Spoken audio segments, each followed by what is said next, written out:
네, 대통령실 출입하는 원중기 기자 나와 있습니다. 어서 오세요. 예, 이번에 한미 정상회담은 없었어요. 그런데 오히려 두 정상이 꽤 얘기를 나눴다고 하던데 어디서 그랬습니까? 네, 어젯밤 9시부터 진행된 G7 정상들의 이 친교 만찬 자리에서인데요. 예. 윤 대통령이 바이든 대통령과 나란히 앉아서 대화를 나누는 사진이 공개가 됐습니다.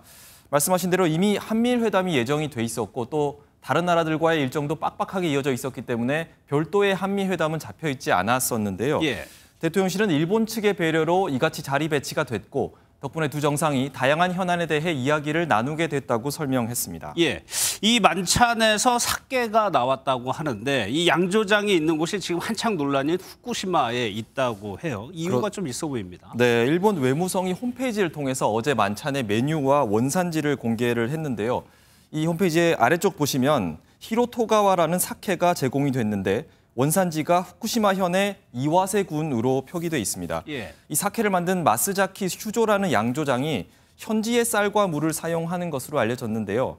다만 양조장의 위치를 보면 원전 사고가 난 발전소 지역과는 내륙으로 한 100km 정도 떨어져 있기는 합니다.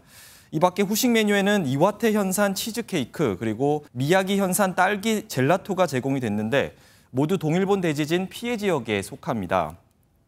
대통령실 핵심 관계자는 이에 대해서 후쿠시마 원전에 대한 시찰과 검증 문제는 별도로 진행되니 지켜봐 달라며 우크라이나 침략 전쟁에 대한 세계의 해법을 찾는 G7의 본질에 집중해 줬으면 좋겠다라고 입장을 전했습니다. 예.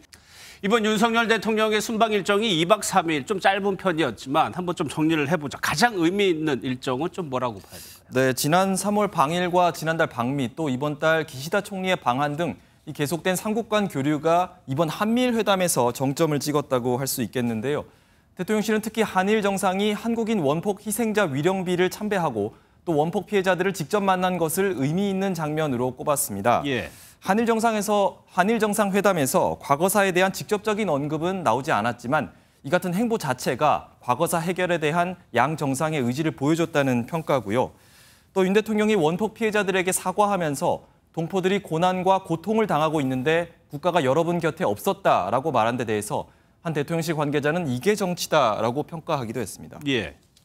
윤석열 대통령이 조금 전 귀국을 했죠. 그런데 곧바로 또 정상회담이 이어진다면서요. 그렇습니다. G7 회의에 함께 참석했던 독일 올라프 숄츠 총리가 방한해서 잠시 뒤에 용산 대통령실에서 한독 정상회담을 합니다. 두 정상은 회담을 마친 뒤 공동 기자회견을 열고 만찬도 이어갈 예정이고요. 마찬가지로 일본을 방문했던 유럽연합 집행부도 우리나라를 방문해서 내일 윤 대통령을 만날 예정입니다. 알겠습니다. 여기서 정리하도록 하겠습니다. 원중기 기자였습니다.